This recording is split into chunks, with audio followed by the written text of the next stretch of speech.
Bumfights, to explain it to somebody now, feels so much more tame than it did like in 2010. Why in the world would anybody buy this thing? Bumfights was its own like wake up one day and think, what the fuck did we just do? And for those who think there haven't been consequences, it's like there have 20 years of them. Going back, wouldn't do that again. Some of my favorite artists ever are the ones that are always on some different shit. We have this body of work where you don't know what your entry to Indecline was. It could have been through graffiti, it could have been from our theatrical background. You can't really put your finger on like what it is we do because we haven't done the same thing for 20 plus years. Like we like getting involved in things that we're technically like we have no business being involved in. Brothers.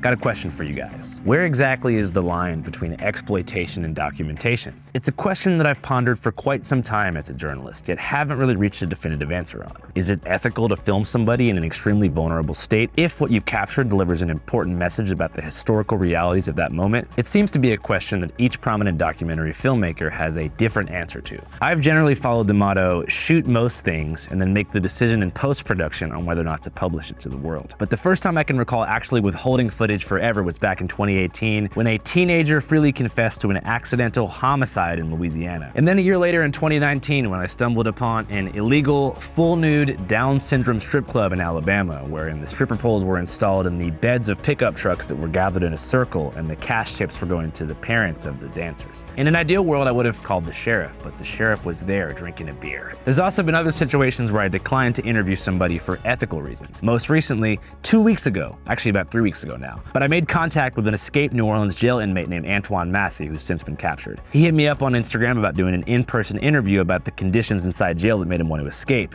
which I was very excited to conduct before learning that Antoine Massey was convicted of some crimes that aren't so cool. Cool crimes to me is like bank robbery, wire fraud, or petty cocaine possession, not aggravated domestic battery. Still, given the news value of the story, I was still down for a quick interview if I could establish early on that he was in jail for bad reasons, but then Mr. Massey asked me for a $500 Cash App deposit, which my lawyer told me would be considered aiding and abetting a fugitive, so I had to pass. Anyways, some of my favorite documentary films and movies have been ones that did walk that line. I can remember the Harmony Korine movie called Gunmo that I saw in high school, which wasn't a documentary film, but it kind of felt like one. And it featured scenes of glue-huffing, animal-abusing kids in Ohio doing some crazy stuff. Though it was hard on the eyes, there was a deeper message about the spiritual melancholy in the post-industrial rural Midwest around the turn of the millennium, which, if you can remember, if you were alive during Y2K, was an era marked by liberal optimism and the celebration of technological advancement. Despite being called the worst film of the year by the New York Times in 1999, who considered the film to be crass and exploitative,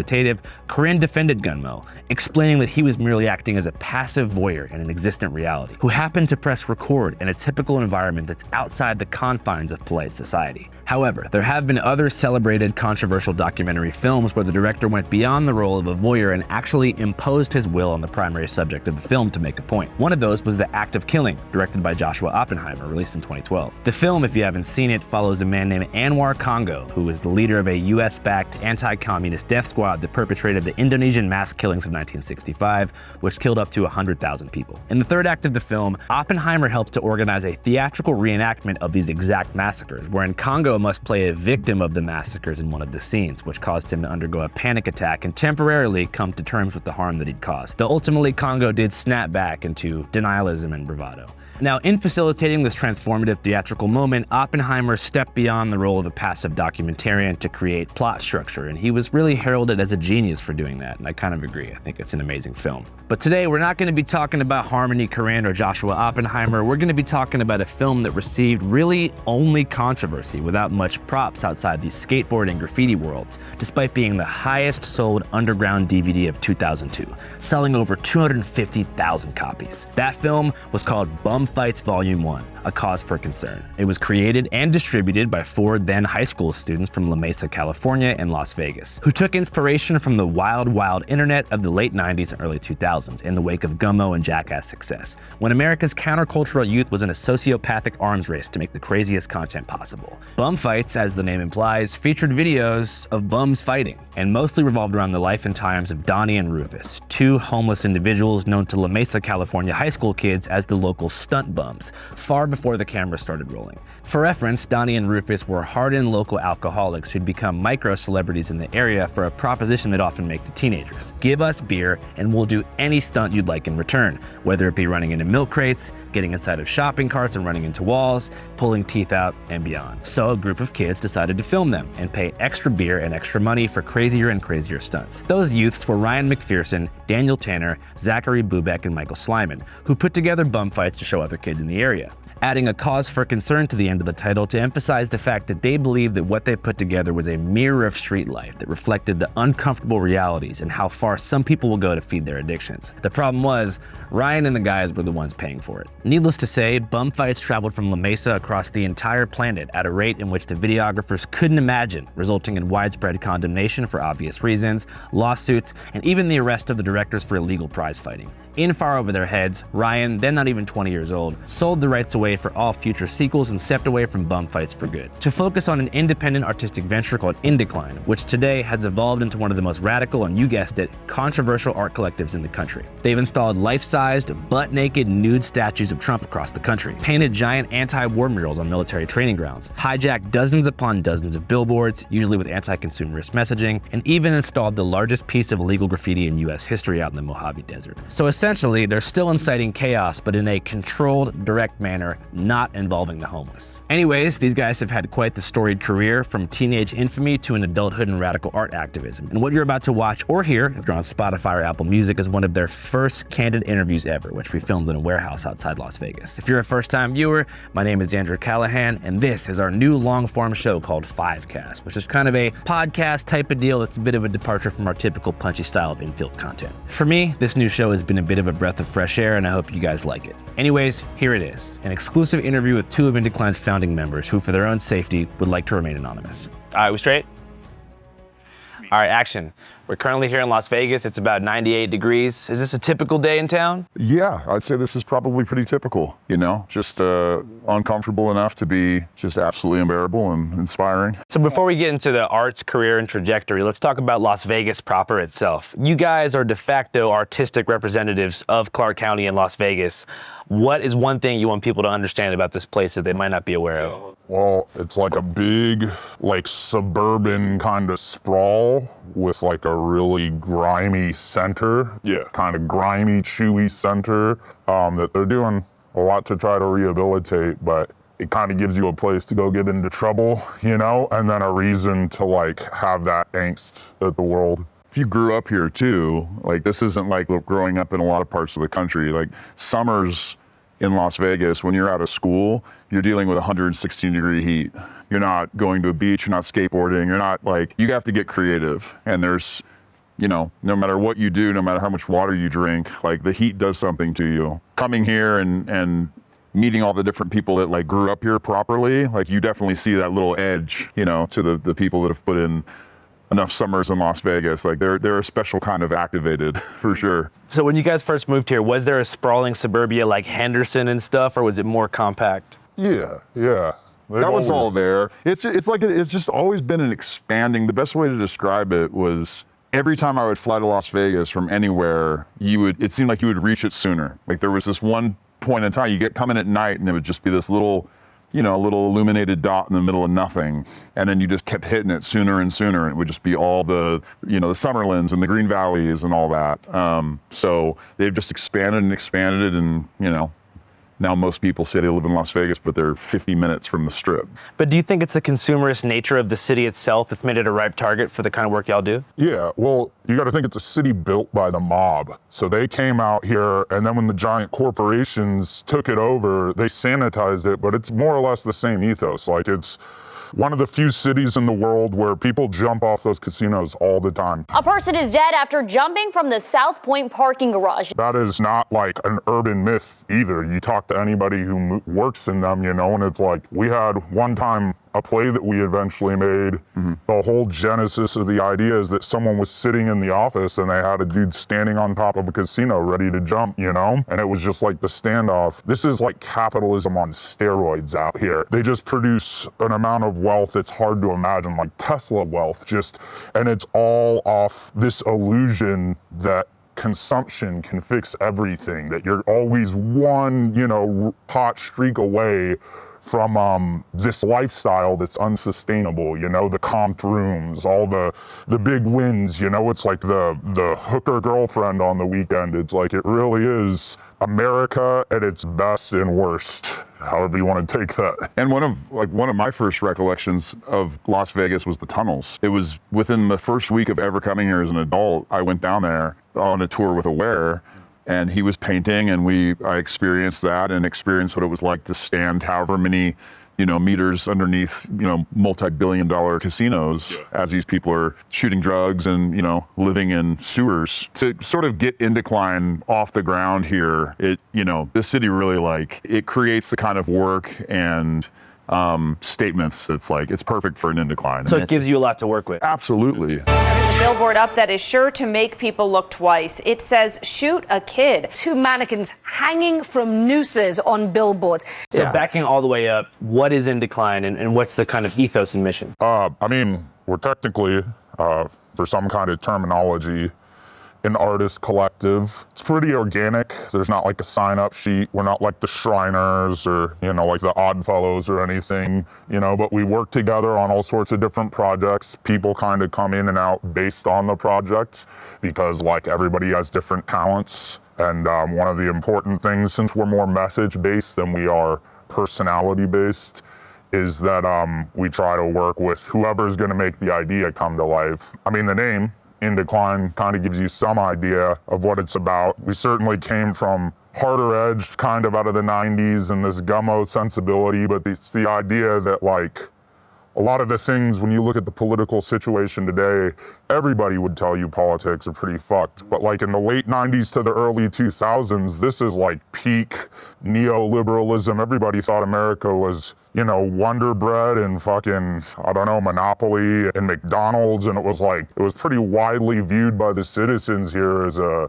good thing, everything else taken for granted. So I think the original ethos that we came out of was to try to show what's going on underneath that fuels the illusion or the dream, the capitalist dream of infinite consumption and infinite wealth, at the expense of sweatshops and, desperate homeless population living in the tunnels. And structurally, it was always really important to make sure that we have so many elements to what we do artistically, and 20 plus years in, tonight we have a theatrical piece. We've got, the film side of things and the documentaries and all that and the performance art, but we've got the guerrilla art installations and the graffiti element and the punk background. And so in the Billboard liberation history. So it's the thing that kind of helps and hurts us the most. It distinguishes us from a lot of different groups in that you can't really put your finger on what it is we do because we haven't done the same thing for 20 plus years. We like getting involved in things that we're technically we have no business being involved in for fear of just getting burnt out and bored.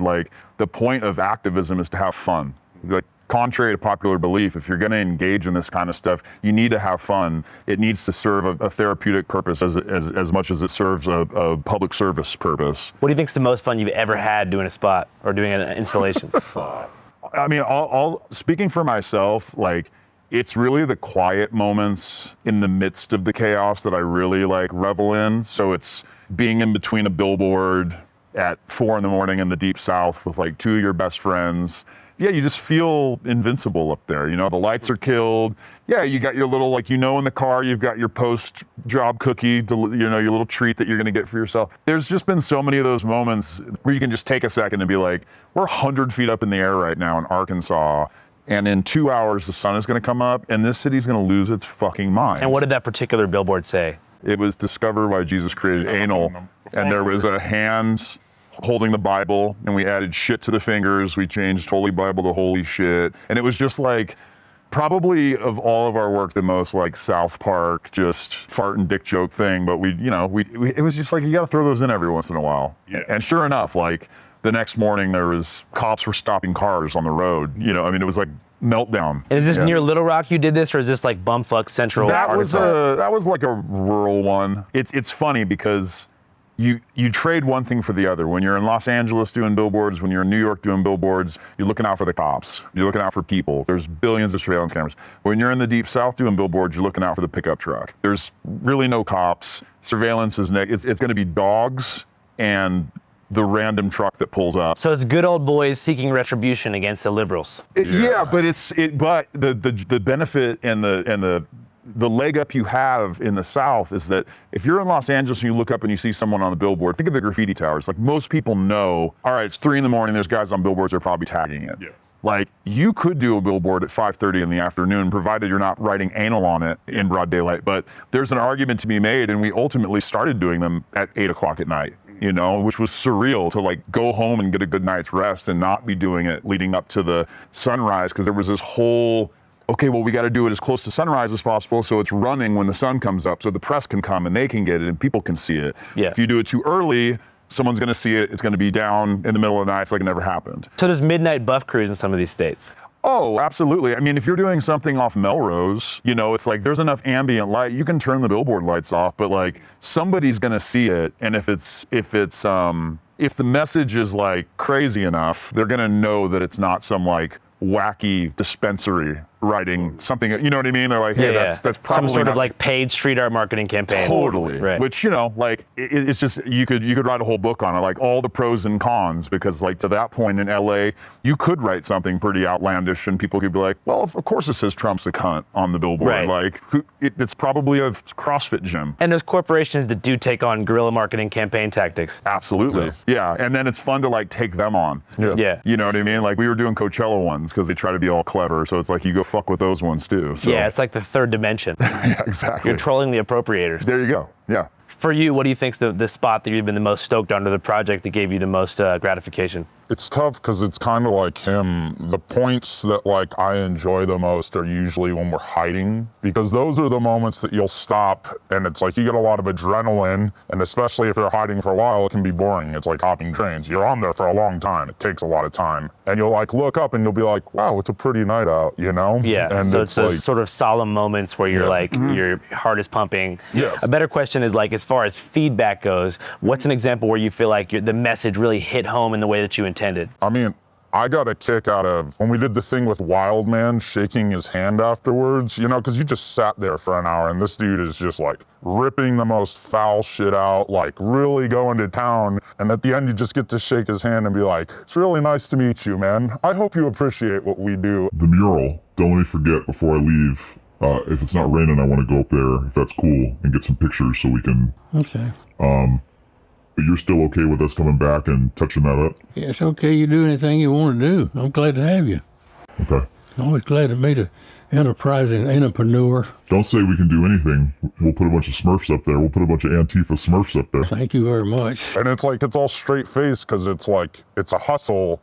He thinks, you know, he has no idea we're coming back at 2 a.m. to do Smurfs, Antifa Smurfs, which is also just hilarious, underrated. I think a lot of those, the message gets delivered, but there's probably 2 articles about it on the internet, and it's like, you know, but the people that know about it, it's insane. But you go to like the Trump Hotel and you install the jail and do the flags, and I'm not saying that project wasn't special and cool, but to me that's just like, you tee it up for him. You know, we invited the press in, so the feedback was nuts. It was the front page of the, you know, the Post the next day, and it was like a whole thing. We've been doing this long enough where you kind of have to take those moments with a grain of salt, and you need to rely on like really what it is to drive away from a lot of these moments with your best friends, and you're reminded of why you do it, and it's not about looking the next day and realizing that the Instagram is performing and that the press inquiries are coming in. It's just that like there's going to be a piece, you know, like Wheel of Misfortune or some of these other like land art pieces that will, you know, be around for quite a long time, and it's a hell of a feat. Like people just aren't fucking with that, you know? We're friends, you know? It looks like y'all are friends too. It's like, that's really important that we're friends. The best moments are like in between, like it's all the riffing and stuff going on. All of these are really rewarding to do. And obviously the more thoughtful a piece is, the less of an immediate impact it's gonna have. Like I thought that one we did, El Otro Lado was like really thoughtful. It was a lot of work, a lot of time investment to just 0 coverage, which is fine. Because you're also kind of gauging public interest too. Like I've been in the same position where I make a video that's like extremely low effort, but it's very topical, like the Free Luigi rally, for example.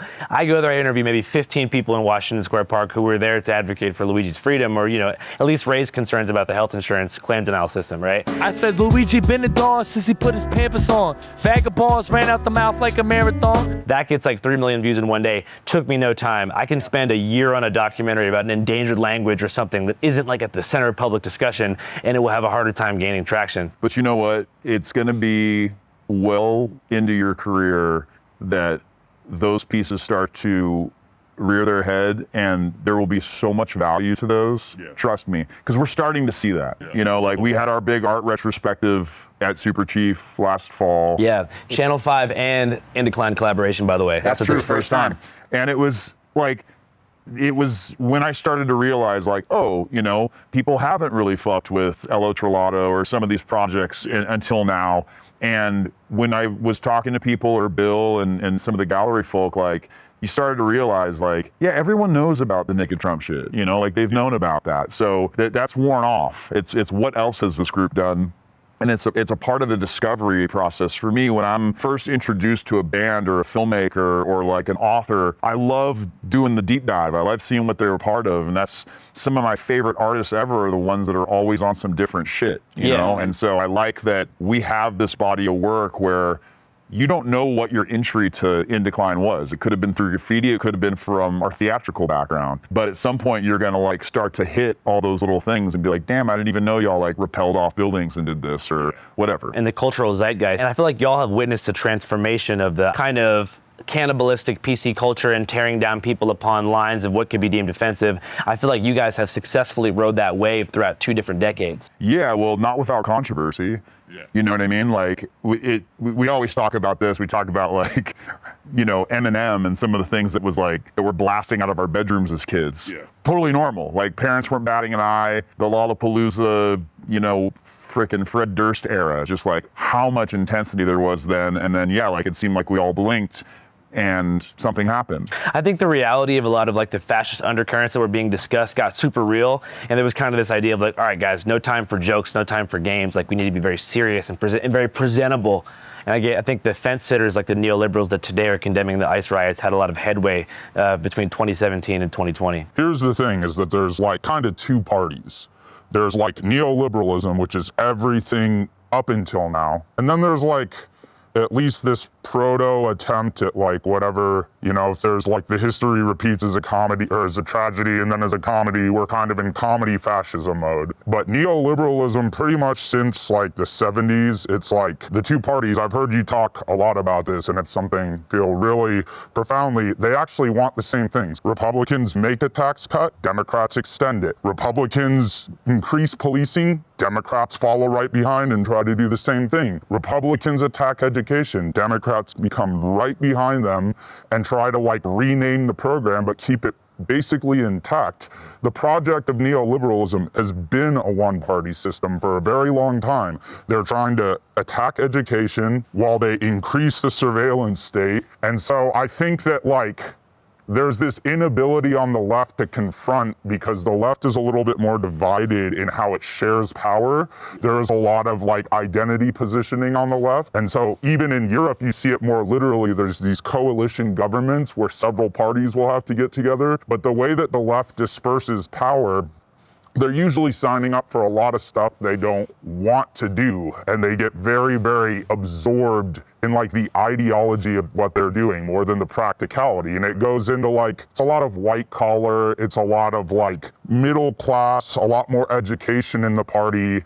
There's something they could learn from kind of like the blue collar roots that they originally came from, like FDR era. And also that's something that has made the Republican Party very successful, is there's a pragmatism to what they do. You could say the pussification, but I would even say it's too like intellectual. And it's like, you need to touch things with their hand. I think gentrification here is a huge through line too when it comes to like what you're talking about. Cause like I grew up in the inner city, right? And like none of those like base level identitarian divisions really took hold because we all had respect for each other.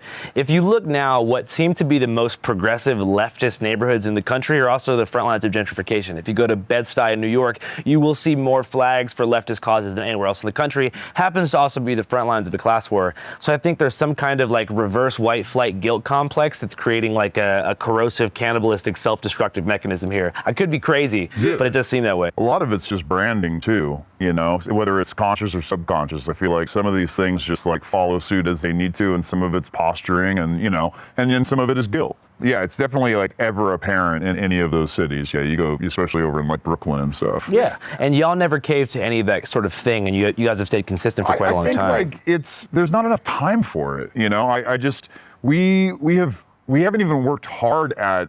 We like to stay independent.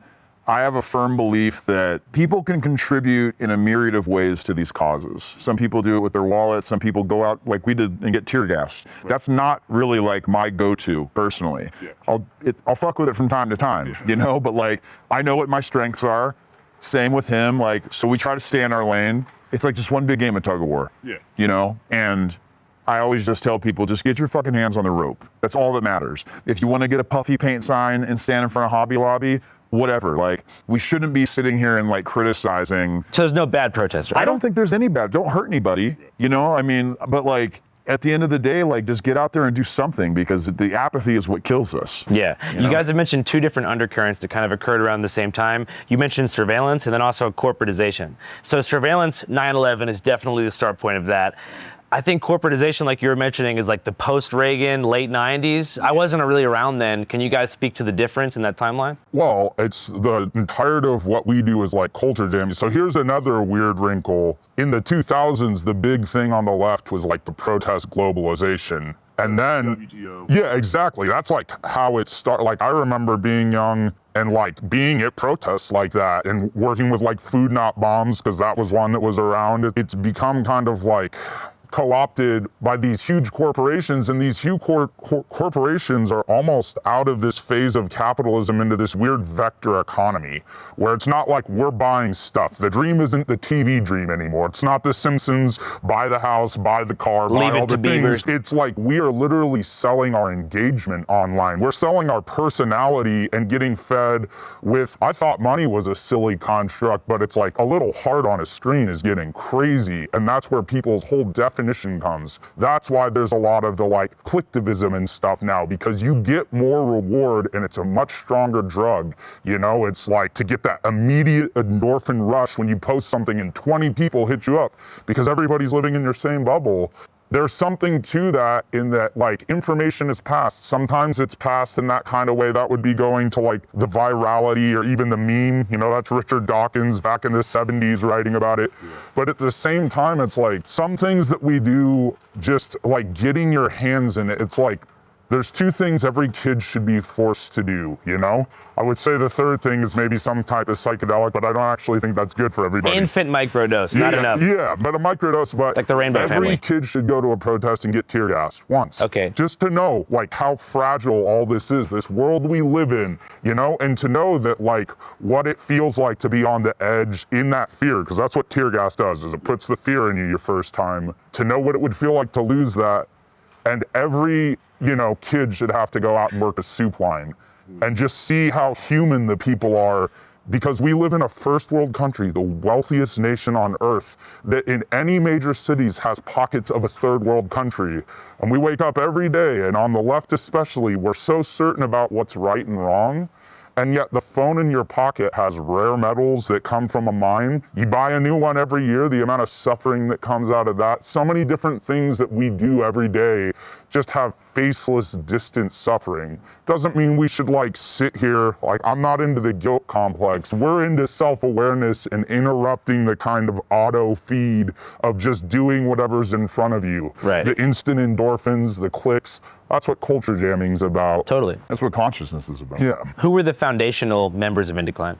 Well, without getting into legal names, I mean, Aware was obviously one of the founders, myself, and then we had two other friends that are no longer a part of the crew that were I know how that goes. Yeah, I mean, which is, you know, like anybody that's been in a band, knows how that goes. Yeah. And it wasn't even so much a breakup as it was like some of us got older and realized that we were in it for the long haul, and other people wanted to start families and go work in like tech or something, you know? Totally. It was just like a gradual parting of ways. But yeah, I mean, Aware and I were the remaining kind of like founding faction. And can you talk about that first project that really put y'all on the map? The first project to put us on the map? Well, I mean, it depends. Like one of the first things we ever did was a McDonald's billboard here in Vegas. 7 hours ago, McDonald's Corporation ordered the billboard company to take these things down. It's 11:06 right now. Take a look.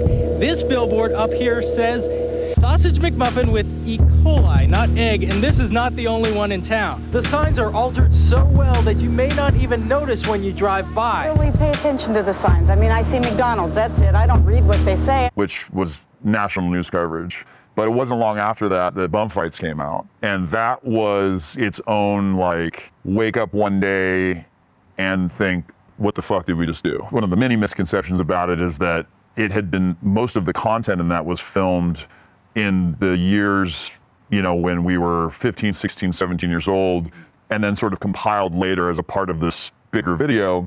So to sort of watch those things like retroactively almost like blow up the way it did, like you've seen it for years, you know, and then you put a new thing on it, you send it out, and then Howard Stern mentions it, and it's like, oh, things are changing. Yeah. You know? I mean, I look back at content that I made when I was 21 years old, and I'm like, fuck, I wish I didn't make that video. I can't imagine 15, 16, 17. I think that, yeah, it was a really, like, it's a fascinating time to look back on, because when you're that age, I mean, this was the premise was very simple. It was like, we're all skate rats. We're just like, we're gonna go skate where we don't get fucked with. Where is that? Behind grocery stores. Who hangs out behind grocery stores? Homeless people. So who do you become friends with? Who are you like fucking around with all day? You know, like the local homeless guys that you're seeing every day at your skate spot. We didn't have skate parks at that particular, they hadn't started building those yet really for everybody. And so we were still on the loading docks. And so it was like, these two subcultures, you know, essentially that like needed to go somewhere where there was shade and places to piss and hang out and do your thing. At that time, you had high 8mm, like super affordable cameras. Everyone got their hands on them. And it was just like, all right, cool. This dude's doing a skate trick. This dude's over here doing some crazy shit. And it all just like developed into tapes and tapes and tapes of crazy shit until one idiot had the idea of putting it all together and taking every high school fight that we'd filmed, and then going out for however many weeks here in Vegas, and then releasing it to the world. And yeah, to say that like, there's been projects we've done where I've known the second it's like the Trump statues, like it was a no-brainer. Like the second this is done, it's gonna fucking go nuts. There was no expectation with that. And to like, watch that do what it did was pretty wild, especially at a time where like VHS tapes were the main output, you know? Yeah. Like, did you guys shoot that on VX cameras? We shot some of the final stuff on VX cameras, but a lot of it was shot on high 8 tapes. Okay, cool. So like most of that source material is like dates way back to like 8mm and high 8 tapes. Yeah. So we're talking like 97, 98, you know, like, and then VXs came later. Yeah, and it's like a different, like one of the misconceptions too is that you'd have to like dial back to the 90s to know what it's contemporaneous with. Just to give context where maybe the impetus came from, it was like the era of Girls Gone Wild, Tom Green, Jackass, like all these things that like were influencing it. And then at the same time, it was like Gummo, and you have like all these kind of weird film because, you know, obviously that's an influence too. So this crazy, even down to like Un Chien Andalou, you know? And so it's this kind of like heavily shocking, and then you're living in this counterculture, and then all these places, Southern California, Las Vegas, had perfected the dream versus underbelly dichotomy that you have going. And if you are doing skateboarding, it's different. There's no Nigel Houston. The X Games are like just starting, you know? It's like Tony Hawk is not the level of famous he is. Tony Hawk's Pro Skater is just coming out. It was a lot more of a countercultural activity. This is one thing I would like to address, and maybe you can help out with, because like I've watched, and I went and like, for example, Dear Kelly, you have this entire thing where you're spending time with this person. Now, there's a lot of people who, for example, might be on the left and watch what you do and think that you're just like taking the piss out of them. But when I view that stuff and listening to the way you talk about it, I think there's a real sensibility of like caring. Politics hasn't always been the most important thing. I think there's some of that in this too, that it wasn't like this antagonistic relationship. It was like he said, you're hanging out together. There's real relationships there, you know?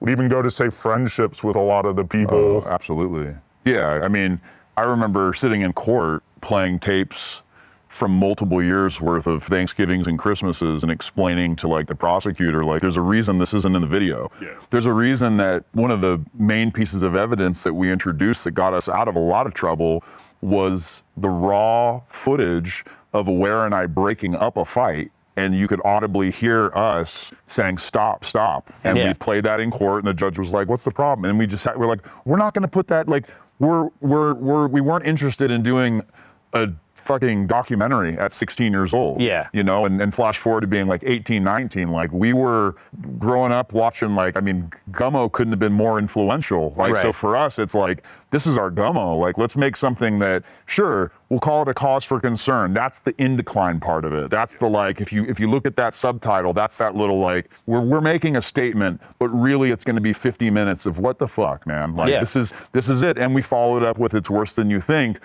which was a lot more, I think, like, pointed and sort of an accurate depiction of saying, like, this is what we were trying to do. We should have never called it Bumfights, frankly. I think that was the biggest fuck up. I think the title fucked it up, but it also led to a lot of sales too. But if you watch the video, there's no time in the movie where you're paying bums to fight. Exactly. There's like people fighting in high school, you guys skating, and then bums just doing shit. It was like the word, but you're right. If it weren't for that name, you know, we could have called it something completely different, but that name did everything. And, you know, the irony is that it wasn't out for 6 months, maybe 4, and the 4 Indecline people that were associated with it, we all just sold the rights to it and fucked off. We got rid of it as soon as we possibly could, because we had bigger aspirations, and we were like, okay, this do it again. We don't need this anymore. So how old were you when you sold the rights? 18. Damn. So that Dr. Phil interview that most people credit as being an interview with the Bumfights director and Dr. Phil is not actually you guys. Not at all. That went into a whole nother realm, and it's like a kind of a different chapter interview completely. But like the fascinating thing about that was when we sold the rights, the criminal and civil investigations were heating up. So you have the people we sold it to who now own the rights to it. So it's in their best interest to get on TV and do the most outlandish press. Release the sequels and as a marketing thing. Yeah. So when they're doing interviews talking about how they've made millions and they've got tigers in their house and they're gonna like, and granted, the Phil thing was brilliant. It was fucking hilarious. But we're catching, even for all everyone knows, it's like, it's just the Bumfights guys, you know? So we had to go face all the fallback from that. And luckily, you know, this is just a lesson to anybody in like your profession and ours.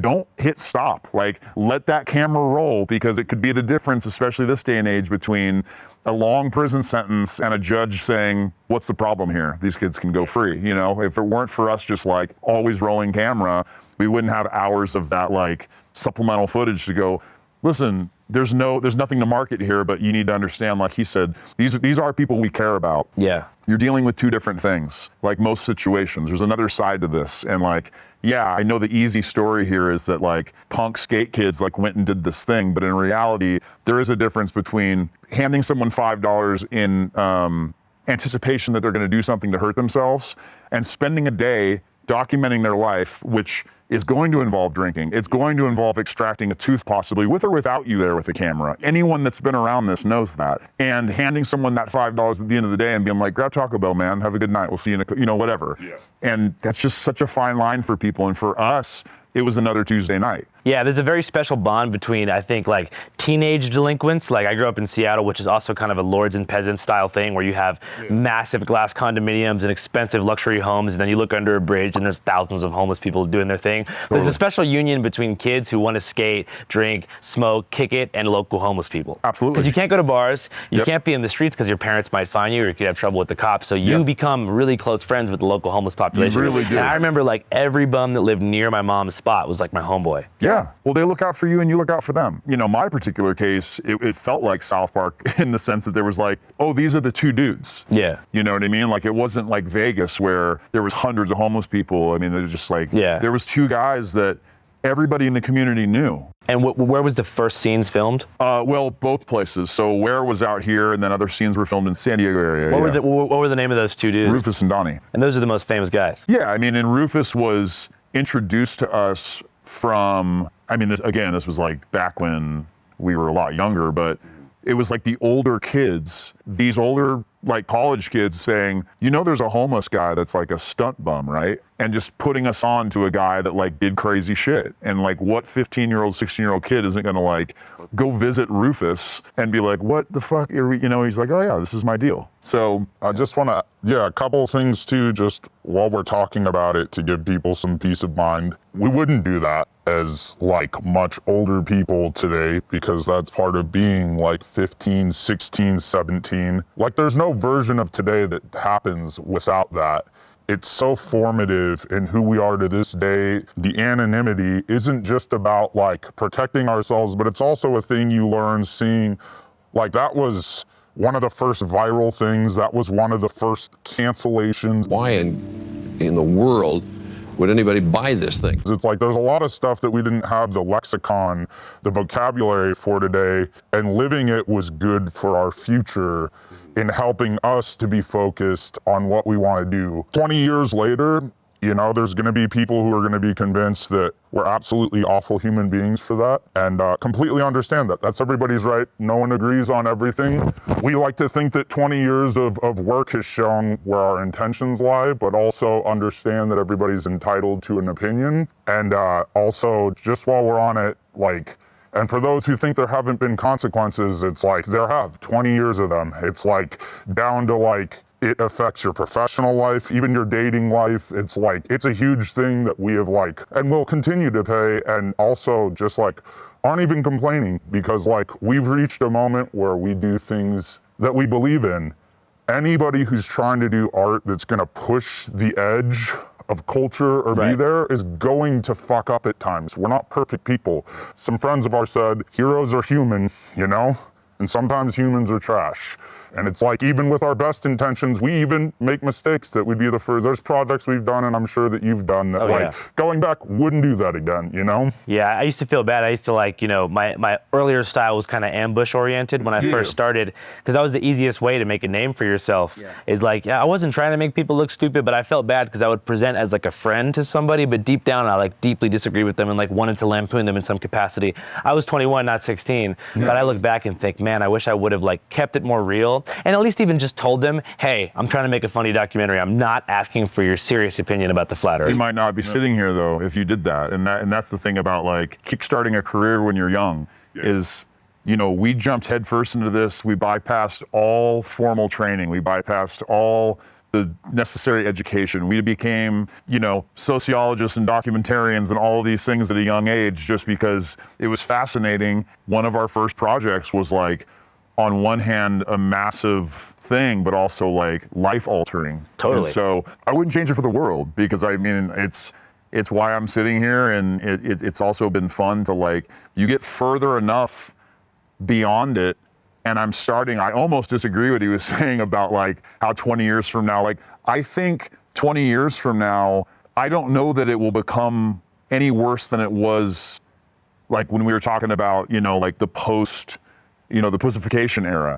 I feel like it's gonna, like, look where we're living now. Yeah. You know, like how fucked things are and how ridiculous. Like Bumfights, to explain it to somebody now feels so much more tame than it did like in 2010, you know? And so, I don't know. I wouldn't be surprised if it was on the Criterion Channel one day. That's probably the only fucking silver lining in the Trump era, the only one. Yeah, well, and ironically, like that whole demographic, you're telling me Joe Rogan and all of those people, like, wouldn't fuck with it. No, of course. You know, like, and so I just don't, you know, like, whatever. It's not even worth talking about. We're not going to do another Bumfights, but it's just funny to think about, like, how crazy it's, you know. I kind of want to. Steve-O doesn't fuck with this. Steve-O fucking hates us, bro. What'd he say? Sorry, Steve-O. I'm not heartbroken that Steve-O doesn't like. You put Werner Herzog in that situation, and then I'd be heartbroken. Totally. You know what I mean? But it's like, fucking, it's Steve-O, but we always think it's funny that, like. He kind of is a stunt bum. He kind of is the original. Yeah, you know what I mean? Maybe Like, that's why he fucking hates us. Yeah. I wanted to say something though to circle back on the left now. Yeah. Now that we've kind of talked about this, it makes it easier to mention that one of the wild things to me about the left right now is that, like, I've always been someone who's concerned with what we were saying, surveillance, policing, since I was young. You know, it's like, we're not just like anarchists technically, like we've got library educations, but you know, we're not like theorists or anything. There's much smarter people that people should be reading. That's why we're not writing theory books. Yeah. But like in spirit, we grew up that way. One of the problems with the way that we have developed this concept, cancel culture, which I also hate because it's just another one of those terms that like, it's just become, it's propaganda. In general, it's so weighted before you even talk about it. Right, cancel culture is about canceling. And that's one of the things that we got to focus on as a movement on the political right. Breaking through the cancel culture, breaking through the censorship. The goal of cancel culture is to make decent Americans live in fear of being fired, expelled, shamed, humiliated, and driven from society as we know it. Well, I mean, I want to differentiate the two terms because when people say cancel culture on the right wing, they typically mean getting banned from Facebook for speaking about the vaccine. They typically mean the fact that Roseanne can't go back on Nickelodeon. I think on the left, what that refers to is like the systematic social exile that happens when somebody either makes a mistake or goes against the mainstream opinion. Yeah, so if you don't have accountability and a path to restitution, then you're in the French Revolution. And if you remember how that ended, Robespierre was the last dude with his head on the guillotine. Yeah. It's like, and it's the same thing. It's like, and to be honest, because being an anarchist, I remember every great socialist revolution and every great fascist, you know, like the Nazis, you know, like Mussolini. The first thing they all do is kill the anarchists. It doesn't matter if it's Stalin or Lenin or like Hitler, all of them come straight for that because they all are fighting for who gets to be the police.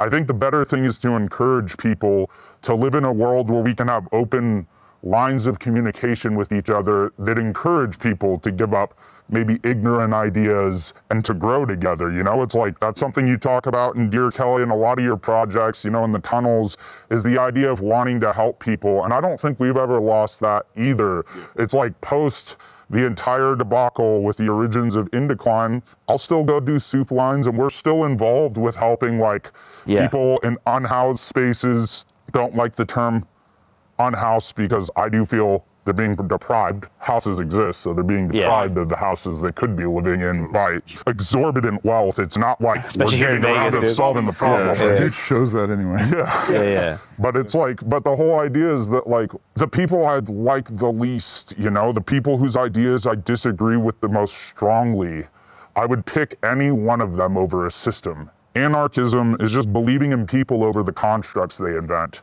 People are very complicated. They're capable of the worst person is capable of a truly selfless act, and the best person is capable of being an absolute piece of shit. Yeah. And it's like, if you haven't figured that out again, experience might teach you that, you know? Like, that's the biggest thing out of the early part of our career is I think it was like this crazy instant education in kind of the mechanics of that, in like forgiveness, redemption, but more just like, even for us, accountability. How we talk about projects today, like we're clowns, that's our thing. Yeah. But like, we're surprisingly thoughtful for clowns because we've learned that you need to be, because the biggest thing is not whether people don't like you, it's whether the thing that you put all your time and energy into as an artist is being heard the way you'd like it to be heard. And if you do all that and then it just gets thrown out, it's like that almost hurts worse than like someone doesn't like you. Like if you're an artist, you're already used to being a little quirky and weird and people aren't gonna like you, you know, but it's like, you don't wanna be misrepresented. So it makes you more thoughtful.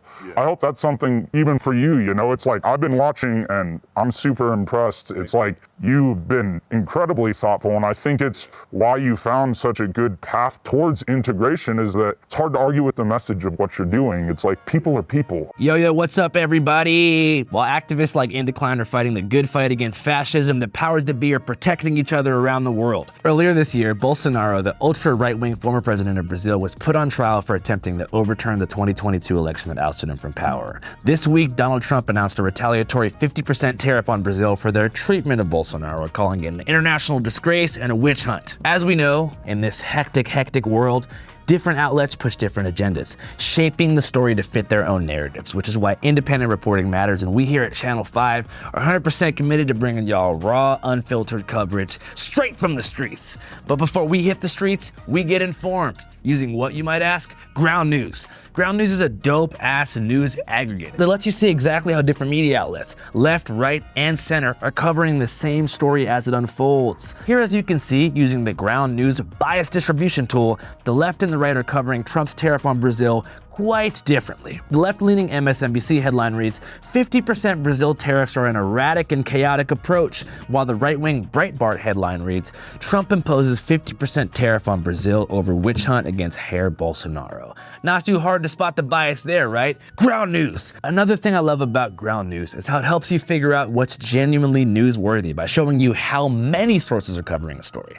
That kind of transparency helps you clock if an article's legit or just nonsense born inside of an algorithmic echo chamber to control your mind. Another feature I love to use at Ground News, the blind spot tool, which shows me and you the stories that might not be appearing in your typical media bubble. We've all got one. That's why I trust Ground News to help us cut straight through the noise. And right now, you can subscribe for 40% off the unlimited access Vantage plan, bringing the cost down to less than $5 a month. Just scan the QR code here or click the link below to sign up. Supporting Ground News means helping to support us, Channel 5, which means that we can keep making videos like this and giving y'all coverage that isn't watered down or dictated by corporate interests. So check it out, stay informed, and last but not least, don't let the media tell you what to think. So we live in a world where civil court is the only form of accountability for slander.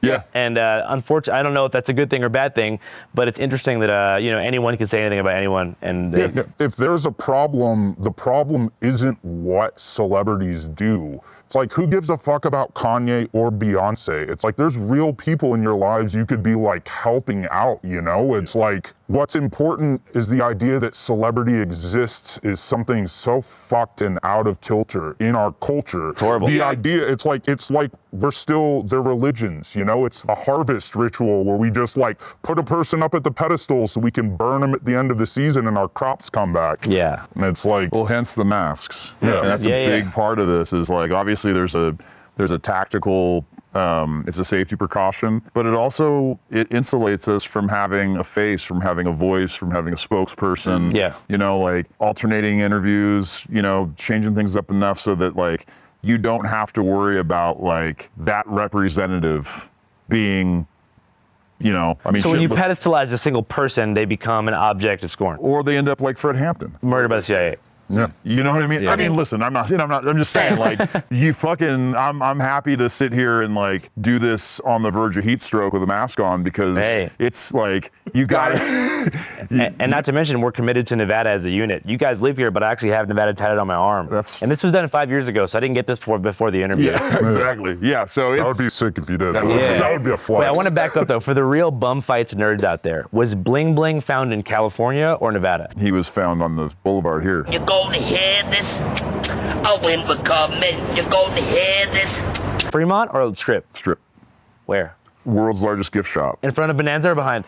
Right in front of it, Las Vegas Boulevard and Sahara. At the stoplight? Right there. Okay, what was he doing? He had a Winnie the Pooh PJ set. Like the first time we met him, he was, he had a good little fit going. He had like a Winnie the Pooh thing. He had a tinfoil sort of like head dress looking thing that he made for himself. Yeah. And he was just like performing, like right out the gate. What was the rapper that just hit us up?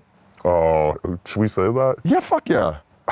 Lil Uzi Vert. Lil Uzi Vert. Lil Uzi Vert is interested in locating the whereabouts of Bling Bling? Lil Uzi Vert just sent us a check to sample Bling Bling on his new record. Fuck yeah, which quote? It was one of the songs, it was like something about aliens, one of his like alien songs. I had contact with extraterrestrial beings, my brother. When you're abducted by beings, you go to 3 encounters.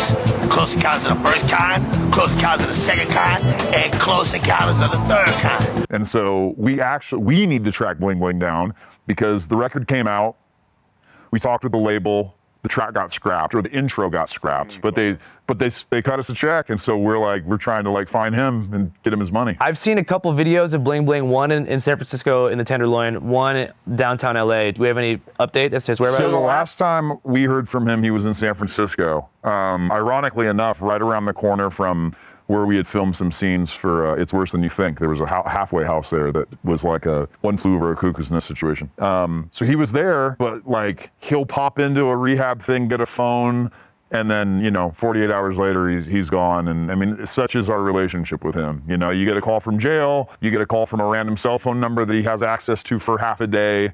And I think really the only way to do it is to just get you got to either have a good comrade with the time and the patience in that town, or you just got to be there at the right time. Well, let's do this. If you're watching this and you've spotted Bling Bling lately, please tell him to get in contact. He knows who to get in contact with. And if you're watching this, do not tell him Lil Uzi Vert fucking sent us. Tell him that we need to get some money to him. But the last time a rapper fucked with him, it was Ice Cube and the West Side Connection. They put a Bumfights quote on a West Side Connection. We made the mistake of telling him that, and 48 hours later, he had West Side Connection tattooed across his shoulders. But the point being, even decades later, you guys still want to help him if you can. Fuck yeah, absolutely. Well, no, it's not helping. It's his. He earned it. Let me tell you, one of the coolest things ever was living in San Diego with Bling Bling as a neighbor and watching a crackhead get fat. You got him clean for a bit. 100%. Yeah. Yeah, fat. He got fat. 250? He got big, dude. Got his teeth fixed, put on weight, and was actually fucking doing, living his best life. Yeah. Had responsibilities, had a little cash in his pocket. And that was just always the thing with these relationships and these stories we tell people. It's yeah, man, there was a time where Bling was on some shit and we put a camera on it, but it was no different with Rufus and Donnie. We put 40 grand in a bank account for them. We had a trustee situation. There was rent, there was apartment keys. There was you're off the streets now. Here's your groceries every week. You want a sex worker? We got you, Yeah. Just let's ease up on the drinking. That's the only thing we ask. Because it's the one thing that's going to keep you in this situation, no one's enforcing anything, but it's we can get you on a path, and then you wake up one day and some attorneys kidnap them and take them to California to sue us. If I'm not mistaken, those dudes got something, maybe not a book deal. Well, Rufus did a book with this vulture fuck that grabbed him and, whispered in his ear. And I mean, we weren't in a really great position at that time, I mean, especially once they were taken. Because it was misrepresentation of they're attorneys. They're going to tell them they're going to make a lot of money, and then of course they're not. Yeah. And we sat across from those tables with those same attorneys, and we were we'll spend all this money. You'll never get a dime out of us. Yeah. You know what I mean? We'll take care of these guys on our own time, but it's not going to be through you. So we know one of them passed away. Rufus died in a car wreck. Were you able to reconcile with him before that? We never got in touch with him, no, which is a major bummer. Yeah. Rufus was he was a real one, for sure. And so, yeah, a lot of good times, met all our parents, the dude was a part of the family, for sure, went through some stuff, but eventually, one of the big ironies with that story is the running theme of exploitation and manipulation, and to get to a point where the chapter became when the suits got involved and the exploitation, the manipulation that happened behind closed doors, and just that moment where we all realized oh, they're actually gonna fuck this dude. They just took him out of the only he's back on the streets now. Yeah. He had AC, he had a pool. He was, you know what I mean? He was fine. And now he's back on the streets being promised millions of dollars he'll never see. A lot of people don't understand that the coercive force of media outlets, journalists, and also attorneys, they will look for a star victim in any situation. Oh, absolutely. Well, yeah, that's for sure. It's not right. We were being used for their personal gain. Another term that I saw you use in an interview that I love is explaining to people the difference between, for example, journalism and punditry, And it's there is a new thing, a media ecosystem that's just built around the spectacle of things that started around that time. That's also the beginning of reality television. Springer. And so, yeah, Springer was Springer was a little bit before that, but that's what we were growing up on. You mean content based solely around outrage? Yeah, exactly. And outrage, again, being the dopamine fix, it's that's the commodity that's higher than information. But it's also, it's kind of like a necrotic emotion. It doesn't really build or lead. There's no wisdom at the end of that tunnel. It just kind of burns up the inside of us. You want to know what's radical politics right now? There's a lot of things, but one thing is just to look at your friends and remind them it's gonna be okay.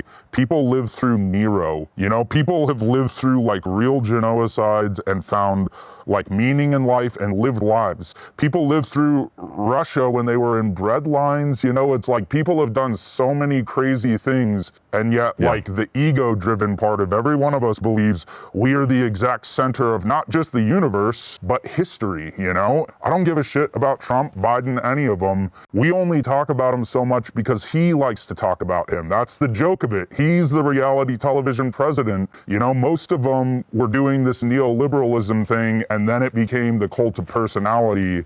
But like the radical thing is to remind people that they are also contributing to that.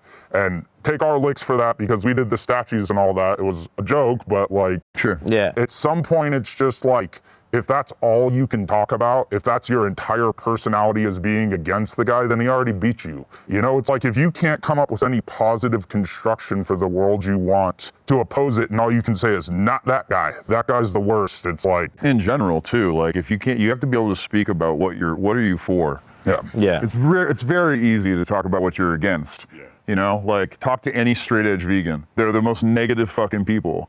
And then eventually, you know, maybe they'll get around to saying something. Yeah. They're just angry all the fucking time. Yeah, they're talking about factory farms and shit. You're like, geez, I know it sucks there. Like, we do you can't ever do anything. smile? Yeah. Your music sucks. You're fucking, you know, but it's like. You do think straight edge music sucks compared to the punks who drink? I think straight edge music is like tolerable at best. Straight up. And I've been straight edge for fucking ever, you know? But it's like, listen, I fuck with it, but like, I'm not gonna lie. It's a spoonful at a time. Dude, you guys mentioned San Diego. So when you guys were young, was there like legit Nazi punk bands in like El Cajon and out there in the boonies?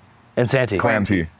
So that's a real thing. Fuck yeah. Because my homie told me that like back in San Diego in the 90s and 80s, there was legitimately rivalries between fascist and anti-fascist punk bands like it's England. Did that, you know, persist throughout the No, I mean, we kind of got out of there at some point, but like, I certainly remember in the 90s, like, Clan T got its name for a reason. Yeah. You know, and it wasn't. I guess just for me, it's unfathomable to think about a fascist punk. Yeah, I mean, it's definitely, people are so fucking dumb. Look, if people can misconstrue Rage Against the Machine lyrics the way they do, I mean, we've worked with so many bands, and, you know, the most like politically outspoken punk bands will do like a thing with them or a music video with them, and then we always laugh because people get in the comments, and when you work with us, like there's gonna be, it's not gonna be sugar-coated, and they'll be like, oh man, since when did you guys get so political? It's like, what are you listening to? Like this is, and I think it's genuinely like shit they listen to at the gym or something. It's like their pump-up stuff. Like Rage, like sure, it would be great to work out to that, but if you're not listening to the lyrics, like, what are you doing? So I think that's where you end up with that infusion. I wanna talk to you guys pivoted headquarters around 2020. Yeah. I remember we talked back then, because we've been in touch for what, 7-8 years? Yeah. I remember you told me, you're like, dude, I feel like we've kind of done what we can out here in California and on the frontier.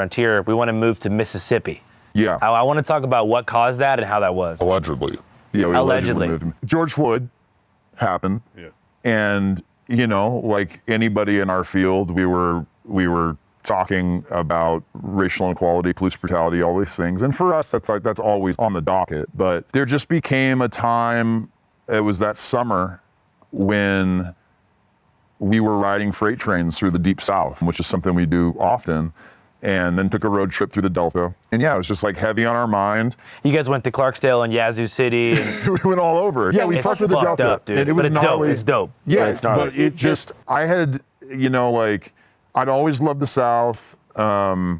And there just sort of became this like, I don't know, it's just dwelling on the hypocrisy, I guess, of like, does LA need another anti-racist political protest piece right now? You know, there's enough of that happening. So it wasn't because you felt like racism on the West Coast got fixed. You felt like it had been co-opted by people who just like, or don't care. I think it just became more about like, I knew for certain that if Indecline was operating in Arkansas, Georgia, Alabama, and Mississippi, places in this country that are severely overlooked in every sense of the word, every budget, everything, that like that work for the people that lived in those states that felt the way we felt, it would make more of a difference. You know, it's like we were talking about all these things with historical roots in those cities and states, but yet we're like sitting in a fucking coffee shop in Silver Lake plotting our next thing, you know, like surrounded by people of different ethnicities, you know? And so And sure enough, it was like, it wasn't our first billboard that we did in the South, and it was something regarding women's reproductive rights. And it became apparent with the reaction, both the public and the press, that like, this is where we need to be. Like, we need to work out here. And it's like, you know, we're like, of course we wish we were like Bobby Seale and Huey P. Newton, but we're not. We're like Jerry Rubens and Abby Hoffman. Yeah. And Andy Kaufman. And Andy Kaufman. That's right. Yeah. Real method actors. Yeah. Yeah, but for what we do in particular, humor is at the root of it. Humor is the best way to get people you don't agree with to pause long enough to listen to what you're saying. It's actually the way to get through to them, just like freestyling is. That's universal language, and so is a joke.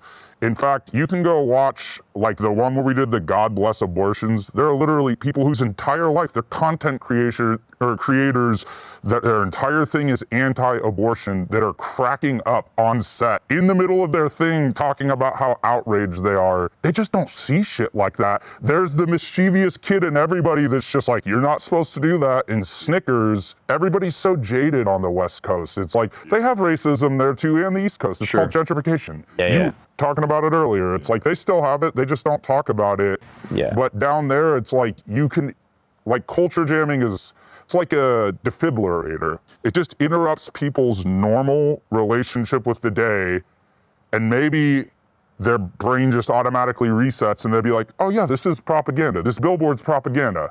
McDonald's is actually not food, it's dog shit, you know? It's dog shit in a fancy wrapper. Talking to a news reporter 50 plus years after billboard liberation was sort of conceived and put into practice. Turning strategic corporate elements back on themselves in a manner which is itself invisible. And like listening to her come to the realization that that's what happened to the billboard was crazy. Like, how long did it take? Like a full, because I just get into it automatically thinking like, of course you know that the stickers or pasters were put up there under the cover of darkness. It's just one big assumption, because how else would have that happened, you know? Yeah, it was like a full reset. Let's go back to the beginning, and then like walking her through step by step. No, we drove there at night, we turned the lights off, we climbed up, we put that up. No, the billboard company doesn't know about it. No, we didn't have permission. And yeah, like he said, the little like, the laughter and that like little like, okay, yeah, well, I fuck with, I can't say anything about it, but like, that's what's up, that's dope. And so it just feels, we're not in it for, we don't need pats on the, like we know when we do a good job, you know? Like we know when we fuck up, we hold ourselves accountable more than anybody. There's that part in us, just that natural like, you know, I always remind people, when you grow up skateboarding or you grow up in graffiti, the basis of those art forms is challenge. It's looking at something and being like, I want to do that. I hope I can do that. I hope I don't break my neck. I hope I don't get arrested. I hope I don't die, you know? And with our kind of activism, you know, can we form a relationship with a raging Confederate racist for 6 months and convince him to paint his building? Can we paint an entire runway? Can we stage a fucking theatrical play that, like, you know, all of those things are challenges. And to do those in rural Alabama, when you know that it's like not a trespassing charge that you're gonna get when those headlights hit you, it's the best of everything, you know? Especially when that next day rolls around and the sun comes up and you've got every women's reproductive center in the entire area in other states sending you messages of support, and you're able to funnel those donations that you're getting off the t-shirts that you made from that project, raise those, like, what more could you ask for? Off of having fun, off of making jokes, you know, off of not being negative and spending time with your friends. It's the greatest possible way to live life. So, you know, thinking of that, I didn't even have to move to the South to know that that's what would happen. It was so obvious to me on that train trip, you know, while we were all talking about it. And the turnaround was almost immediate. It was like 2 months later and the U-Haul was on the road. Is there ever a concern about like going to jail for a long time and getting hemmed up on the federal level? I mean, you hope not, but yeah, that's anybody who plays this game, it's like, it's a possibility. You know, you have a graffiti background, it's like, that's a possibility all the time. People end up, even when they don't go to jail, people just end up so mired in the system, fighting charges, pleading. They just, you know, it's like you do activism and protest. Look what they did to those kids in fucking Cop City, and I'm sure— in Atlanta? Yeah, and I'm sure they're like, go read into it. Georgia launched a crackdown on the movement, characterizing it as a violent extremist organization.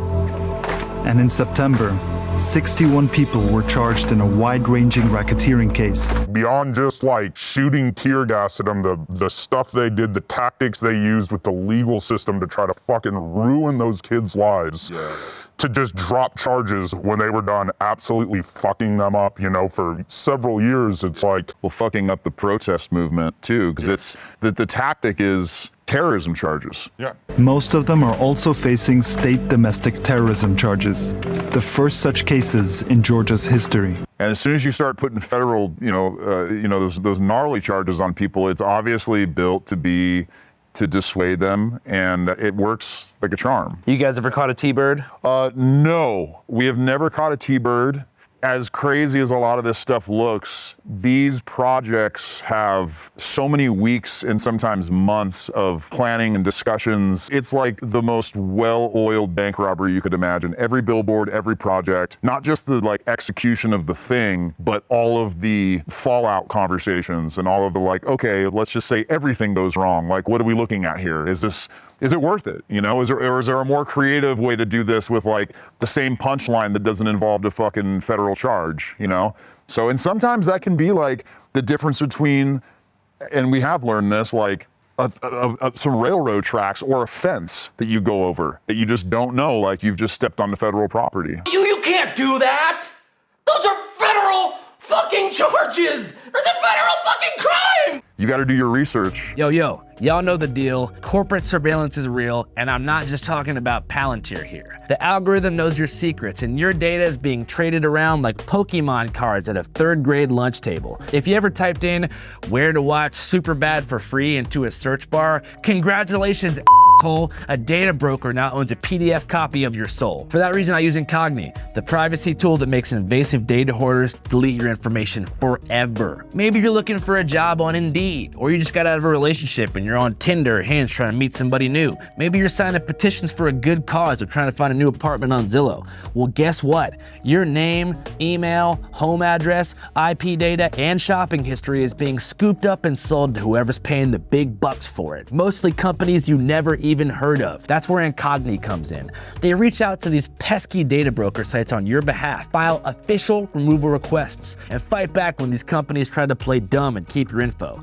After I signed up, Incogni hit 86 data brokers up on my behalf that have my information. A week later, I noticed a massive drop in spam emails. No more fake property scams or creepy phone calls from healthcare providers I never even contacted. Gone, poof, forgotten, like it never happened. Incogni. I mean, for real. A few months ago, I signed up for a free newsletter called something like Weird Facts Daily. Harmless enough, right? Just quirky emails about ancient pyramids or lizard people. Then 2 days later, I start getting robocalls about reverse mortgages and an email from an anti-aging supplement company that somehow knew my blood type. What the hell? Anti-aging? I'm 28 years old. After signing up for Incogni, all that stopped right that moment. It was amazing. Here's what you gotta do to be like me. Go to incogni.com/channel5 and use the code channel5 to get 60% off the annual plan. That's incogni.com/channel5, code channel5, or click the link below. They make it easy as hell, and so do I. You sign up, you give them your permission to fight for your data rights, and then you sit back and sip on whatever you're drinking while they go Rambo on your digital trail. Once again, if you care about your privacy and don't want your name, your weird search history, or your old Facebook account ending up in the hands of the highest bidder, get Incogni. Protect your info,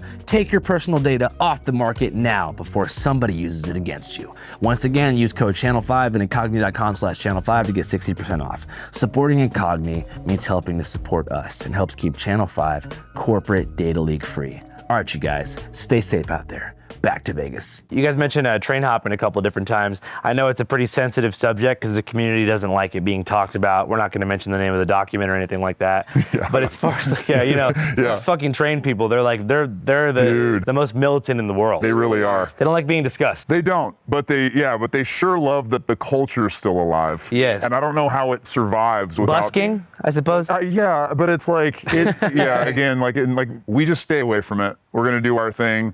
We think that we've been riding trains for a very long time. You don't ever fucking see anyone else riding trains. There's no problem. It's not like everyone going to the steps where Joaquin danced and now everyone's doing it. It's so you don't see hobos with stick and bindles talking about Vietnam. No. Complaining about migrants taking their jobs away. You see dead deer and Yeah, it's a very isolated, private thing. Yeah. And isolating but picturesque. Beautiful. Comparatively to hitchhiking, which is hypersocial but visually grotesque. They're both beautiful. That's another thing. Yeah. Maybe not every kid should train hop, but every kid should hitchhike at once. Oh yeah. That's absolutely. It's one of the most profound ways to see the world from the human perspective. Yeah. And train hopping is the most profound way to see it from the physical landscape. It's just, you're rarely by the road. You go through we went through Appalachia once. Yeah. I can't.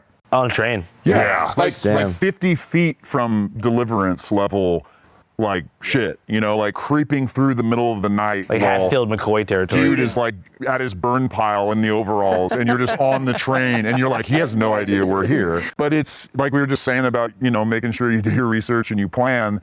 Above all things, if you're gonna go do something like that, you need to make absolute sure that you're in like really good shape. We could be saving some kid's life right now, telling him to hitchhike before train hopping. Yeah, it's a good run up, or just like go find a Costco parking lot and chase your friend's car down, and make sure you can catch the windowsill or something a few times. Yeah, so you guys have talked a lot about, lessons learned over the course of this career, and you guys have done a couple different things that definitely made me like kind of see a full transition from the Bumfights era until now. One of those being the house in Oakland. It has something to do with you guys like actually building tents for homeless people? Yeah, so for years we were always using billboards as a canvas to, we were altering them. Billboard Liberation was, we'd get up there, we'd change the message, and then one of our homies, Pemex, and Sugar Bombing and Nico from the Bay Area, they actually approached us with this concept to make a project that was, we were gonna take the entire billboards down. So we would box cutter around the entire surface, liberate the entire billboard, and then we took them to a warehouse and used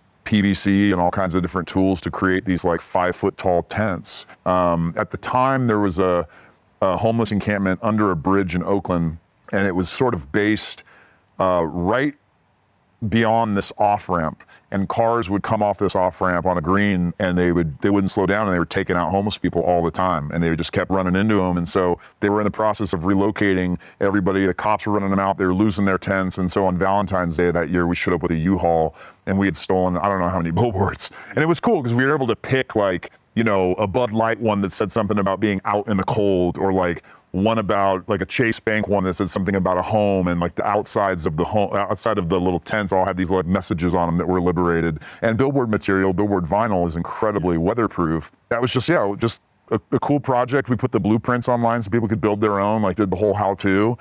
Did a Kickstarter for us to get out and collect more, and it was super rewarding for sure. Yeah, and it seems like in these past couple of years, you guys have attached yourselves to certain political movements that are definitely more popular amongst the youth, especially college age. I want to talk about the post-October 7th response that you guys had.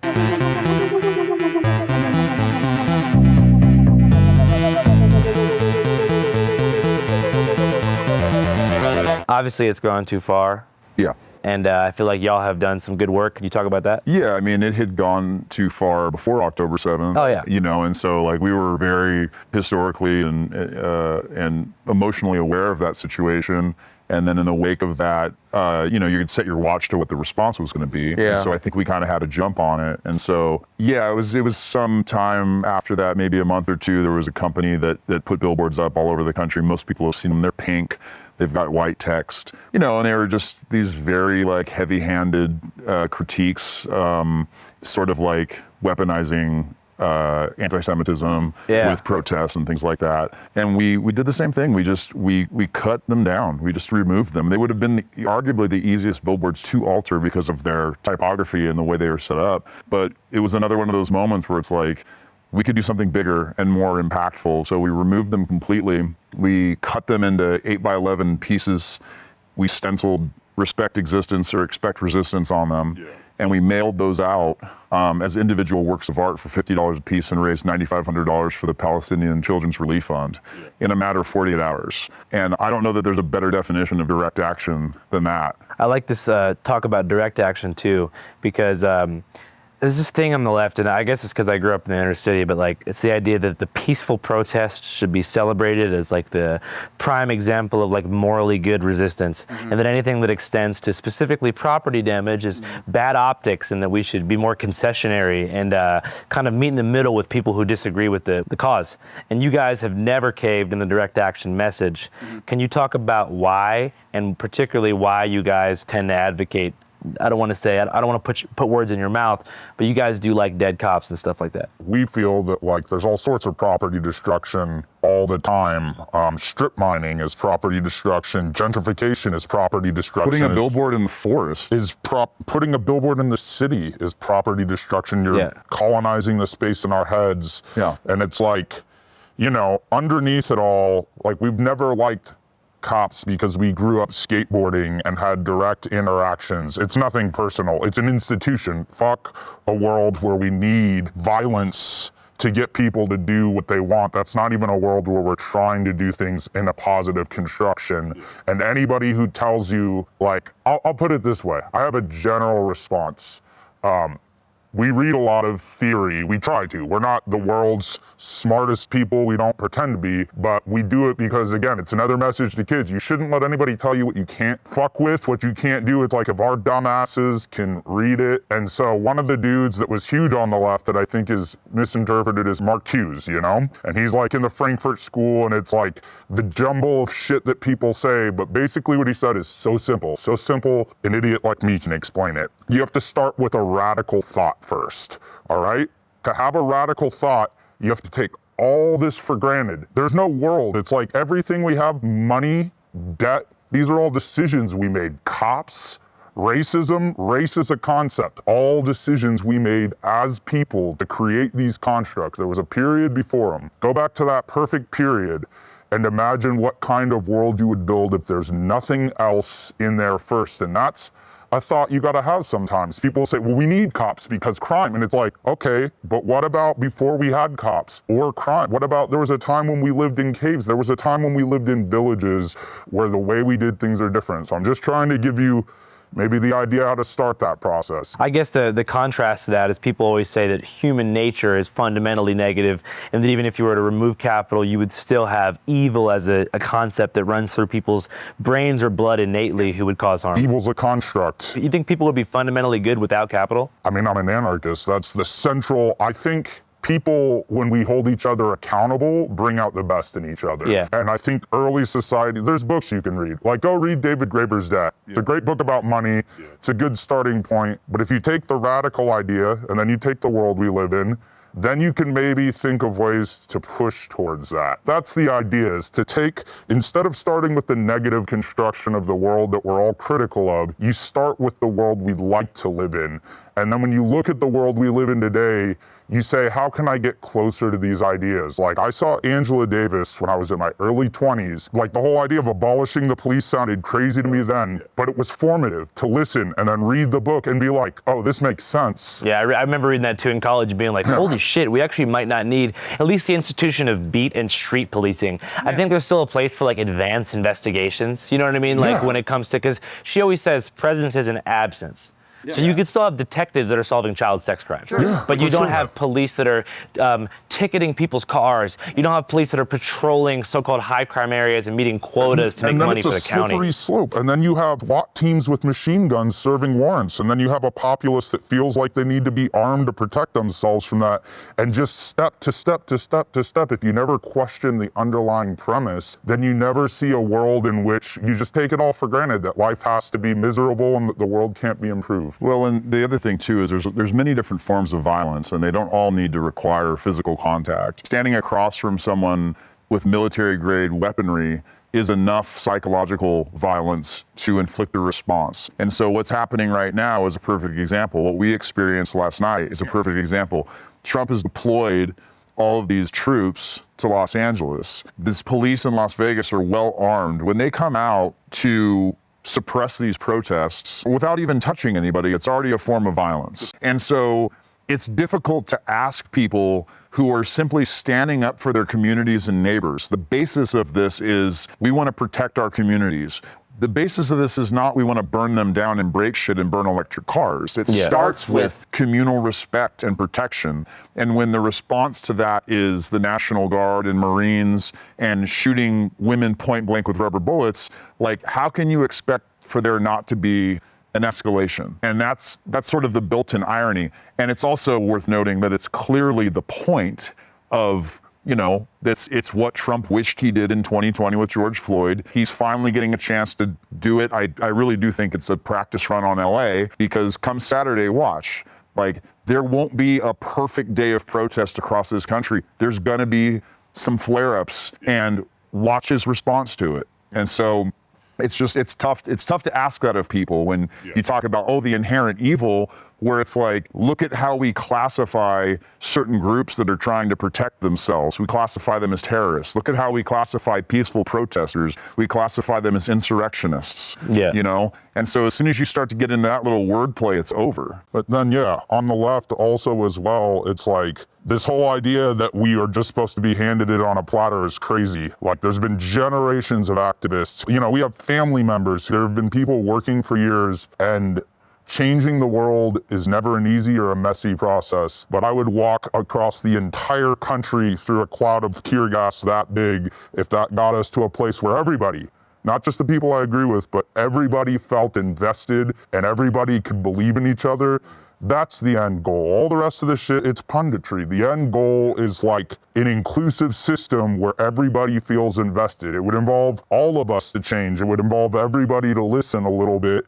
It would involve us to be much more in tune with our environment. And if you're so sure that the other guys are the only ones who are like doing anything bad, just remember, every day, just look it up. Look up the amount of different rare metals in your phone. Just look it up and look up where they mine those and what that process is. And just know, every time you get a new iPhone, like, people are dying for that. You just don't see it. And the term identity politics, anybody can co-opt that. Gun ownership, that's a form of identity politics. There's a million, anything can become a form of identity. Civil rights is about protecting anybody for being persecuted on the base of their identity. And one thing on the left is, I think we should return to a point where we demand politicians give us actual civil rights, legislation that really protects people, and not a black square on fucking Instagram so that Lululemon can sell more leggings. It's like, you know, it's like they need to actually participate in protecting people legislatively. I think that's part of the reason that the left has really struggled to find a wind or any way to do anything politically, is because they don't offer a constructive, it's like, we just did an art show out here, and that's what we tried to do. Is for once, it's like, hey, we've got a platform in a place like this, we've got a pretty big platform. Here's all these organizations that you can support locally that are doing things that's like, we're probably not going to take you up on a billboard. There's like, you know, things about that. It's like, how do I know you're not a cop? You know, it's like, for sure. But what we can do is point you in stuff that we think is way more gangster than what we do. What's the most gangster shit you can think of? What's the most gangster shit I could think of? I don't know, out here, go in the tunnels. Shine a lights out here, they'll take you down in the tunnels. Shout out to the homie from over there, Rob. Shine a light's the real deal. Those guys don't fucking play around because they've been down there, you know what I mean? Yeah, absolutely. Like the people who work for Shine a Light, like it's crazy that some of the realest interviews I ever do are with like nonprofit workers, specifically in the harm reduction sphere. I want to take back nonprofit because there's an industrial complex thing there. Let me back up harm reduction employees and people who dedicate their time to that from Frisco to here. They're just the most real ones ever. Really quick too, I got a shout out Sidewalk Project. They're in Los Angeles. It's a group that we were involved with from the very beginning. Very dear friends of ours. Skid Row is their office, and they're there every single day. And I've never been more humbled to, you know, watch them both, you know, near and far put the work in they do in Skid Row. Anyone that's been down there knows. So somebody watching right now could volunteer to help? Absolutely. Volunteer. Yeah, go just hit them up. They're insanely accessible every single day of the week. They're, you know, light years ahead of any organization we know in Los Angeles. Are they on San Pedro or? Yeah. So we did this speed activism day because our things are event because our thing's culture jamming, so it's like speed dating except not dating at all. It was 5 different organizations locally, and you sit down with them, and then they gave you their elevator pitch. It's real quick, and then they were tabling outside so that you could get further information. Anyways, I don't have enough time here to do them all justice. A local publication, Devoid Magazine, wrote an article. Someone went through the process, reviewed it, and it's mostly information about these 5 organizations. All right. So if you're in Las Vegas and watching this, you should go to Devoid Magazine. You should look that up. It should be posted soon. And you can go and get the contact info to all 5 of these organizations. We believe in all of them. And like, we're obviously not a 501(c)(3), right? So like, the entire, basically how every single Indecline project works is us waiting to sell art, sell t-shirts, sell gloves, and then we go, oh sweet, we got $2,500 in the bank. Let's go like make Bolsonaro's head and play soccer with it in Brazil. Let's, you know, so like, you know, we are fully funded, every single penny. We all have jobs. We have multiple jobs. So dirtbags, we're like, cheap date, we make a lot out of a little. Yeah, and we come from like guerrilla everything, art, filmmaking, you know, so, you know, you can give us $500 and we'll make something viral, but it's like, that's the basis of us. So yeah, when you get on our site, like if you want to support us, yeah, cop a t-shirt or buy, like we've got a bunch of literature now, which is like kind of the best thing you can buy because it just like gives you the whole rundown. Is it literature like similar to how Crime Think was back in the day? Well, we have our 20-year anthology. We've got a book that's our newest one, which is all of our Billboard Liberations with essays from Ron English, John Law from the Billboard Liberation Front, like crazy. The Yes Men wrote an essay for it. That book, and then Side Hustles, the one that we made after going to the South. So that's all the books. And then we have a book that's all of Aware's work as well. So those are just personal essays of stories. So if you're a fan, you get some behind the scenes stories of stuff that people who were there telling stories about some of the wildest. How long would it take Aware to do those like insane boxcars? One night. Yeah, you have to do it in the night. Yeah, there was no going back. But I mean, how many hours is that night? Second the sun goes down. Right until the morning. Yeah, I would imagine it, because some of those is just like, Jesus Christ. Well, if you've met Aware, he's like 7 humans, you know? I mean, the guy would like, I met him one time. He was physically large. Yeah, so you have to realize, like, me painting an entire boxcar would take 4 nights. Yeah. You know, and that's like without a lunch break. But Aware, yeah, man. I mean, you get him like a overpriced fucking protein bar and like some. And the funny thing is like he didn't. No one's stopping him walking out of Whole Foods with a pocket full of protein bars. No, for sure. So no, like I've spent many a night in train yards with him, and it was like amazing what he could accomplish in a single night. Did he have a workout system at home? He had like a rock climbing wall. He at his house? Yeah. Well, he had like a little like little man cave that he built. But he was big into jiu-jitsu. Okay. That was his thing. You guys into that? Not so much. I fuck with the hot yoga. Okay. I fuck like heavily with swimming and hot yoga. That's my shit. I talk so much shit on it for so long. Yeah. I'm like, are they gonna make you like roar like a lion? Like, what the fuck is that? And then like most things, I got a little older, I did it, and I realized that it was like the greatest workout ever. And for me, like I boxed for a while out here, and that was like, I needed that for therapeutic reasons. I don't give a shit what I look like, but at the end of the day, it just felt nice to hit shit, you know? And now it's just, with this kind of work and this kind of world we're living in, like, having a couple hours out of the day that I can get a good workout in, but walk away from it feeling therapeutically recharged is super important. Do you guys have a dream spot or a dream piece that you're kind of incubating in the brain right now that you're down to talk about?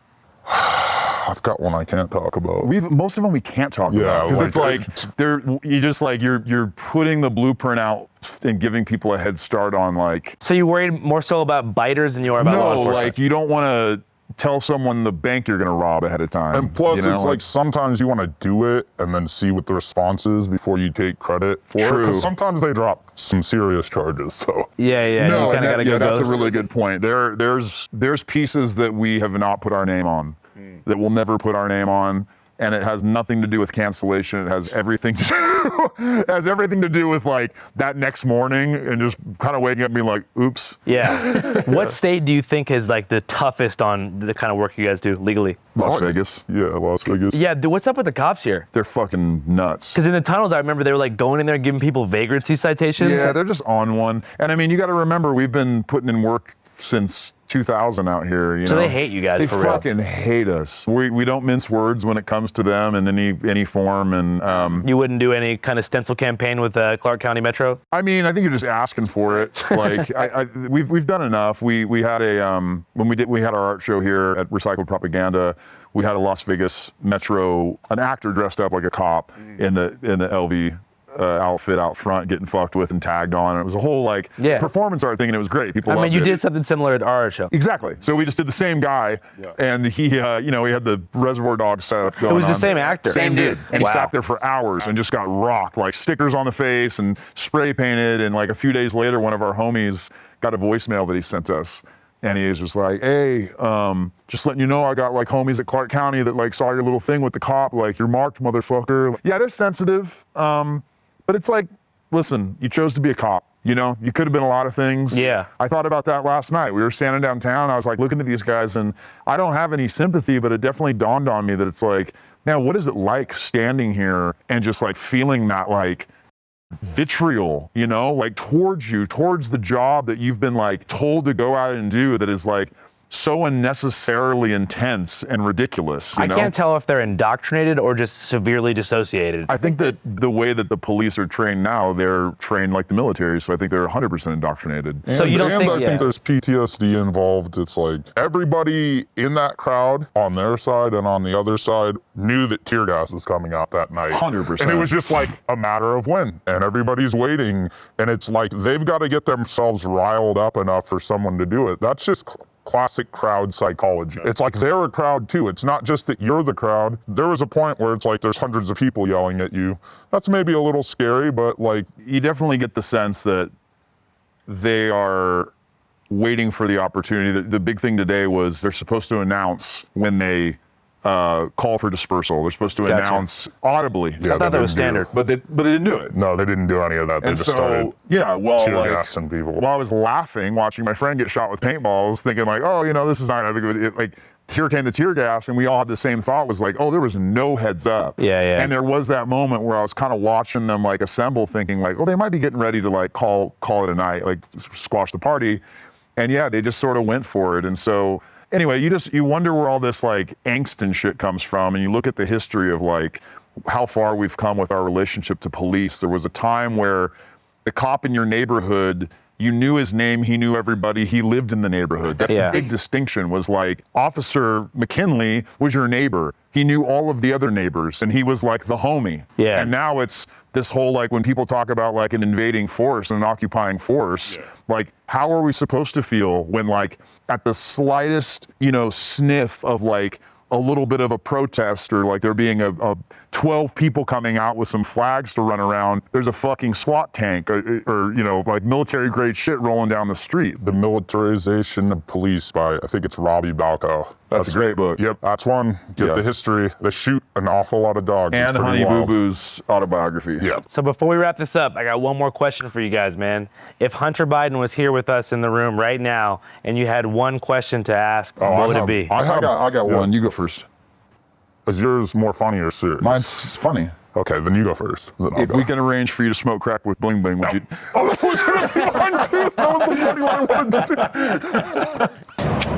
I win because men. Okay, but we can't ask him that. Okay, he's got about 2 months clean, so you might want to switch that up. Okay. I have been clean and sober since June of 2019, and I have not touched a drop of alcohol or a drug, and I'm incredibly proud of that. So that would be the first one, but, and you could ask, because it's funny, but like the other one is just because it's something you brought up, maybe to ask him if he could speak directly to some of the pundits, you know, just like as a human, you know, because I don't actually think he's a pundit. I think he's a guy. Like, I don't see him out doing, so just as a human, what he would say, not on a television, but just if he could sit across from one of these people who has made so much money talking about him. And I'm not passing judgment in any direction. It's not a tacit endorsement, but just, I think sometimes we forget that there's human beings, and maybe that helps personalize what he would say about the personal impact on his life beyond like stump speeches and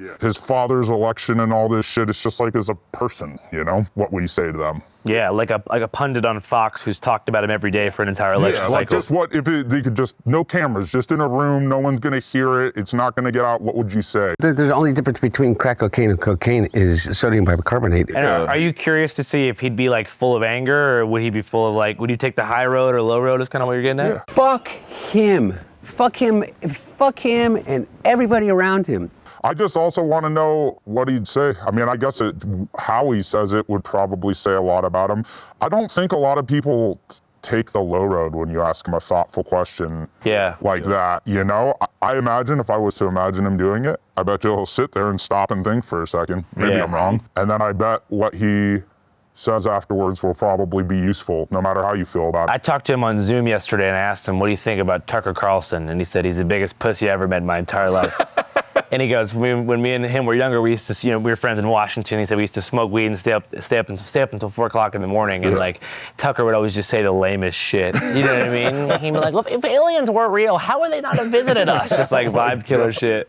And then what he told me specifically is after Tucker slandered Hunter Biden for like 2 different election cycles, he emailed Hunter asking if he'd write his kid a recommendation letter to Brown University. Get the fuck out of here. Of course he did. So there's a lot of like, I feel like I'm really interested in that Washington social bureaucrocy. Yeah, it's just fascinating to me that there's like dinner parties where Tucker Carlson's smoking weed with Hunter Biden. It's just amazing to me too, like the relationships, like you think about how we fuck with people and like when someone does you wrong, like I think like, I don't know, like people come in and out of your life for less reasons or for like some pretty insignificant things sometimes. But like when you look at Washington and you look at like the ring kissing and the ass kissing and like the things that are done to people, like people have made careers out of slandering him on like massive television corporate networks. And just like for there to even be an open line of communication is insane to me. For sure. I mean, and just the fact that you perceive these people as being mortal enemies, but they're hanging out at dinner parties. They're part of the same sort of elite circle. They're LARPing. Yeah, as enemies. That's what we should all, that's what punditry is. They're just all LARPing. It's just, they are collecting your money to run exorbitant elections. How much do you think we spend a year on elections? Like $1 trillion? More than is necessary. Yeah, exactly. It's like, last thing, man. You do really great work. Thank you, bro. If anybody's already here, they already know that. But like, if you like have a relationship as seeing us as being like of the same lineage before you, I couldn't tell you just from our perspective how proud, how what you do takes the idea so much farther. You are one of the best journalists, most inventive in existence, and have done a lot to like. Yeah, we're insanely proud to know you, and we obviously like, we love you like a homie, but like can't tell you how like fucking inspired, you know, like we are constantly to see your work, man. Appreciate that, my dogs. Absolutely. And it means a lot as a lifelong fan to get the opportunity to get the first real candid sit down that I've seen with you guys. I'm sure there's been others, but this feels like special to me because we've talked for a while, but I'm learning shit about you guys through this interview that I didn't even know. Yeah. So shout out to Indecline, Channel 5, Hunter Biden, Bling Bling, crack session when? Maybe ask him in his heyday if he could have picked one celebrity to smoke crack with, if it would have been Bling Bling. Don't ask him about crack. Well, I'm just gonna ask him if he knows who Bling Bling is. Oh shit. Yeah, there you go. That's a nice Hunter told me in our primary Zoom consultation he was doing crack every 15 minutes for 2 years. Oh my God. You might know. I mean, Bling Bling is like the Don Corleone of the crack game. And you know what? Last thing I'm going to say is, as Lil Boosty, the rapper, said, we kind of wish we had more crackheads now. I mean, if you look at how long Bling Bling has lived in active addiction with fentanyl, impossible. Yeah, that's true. Yeah, that is a wild one. You know? I mean, he's probably going to live into his 70s and 80s. Gwyneth Paltrow, if you're watching, that's the new move right there. Yeah, get rid of the vagina eggs. Yeah, exactly. Appreciate you guys, man. Channel 5 live worldwide, Hollywood and Vine. Fuck the authority, Channel 5 News. Channel 55. We don't fuck with custers. And 5 is the best number.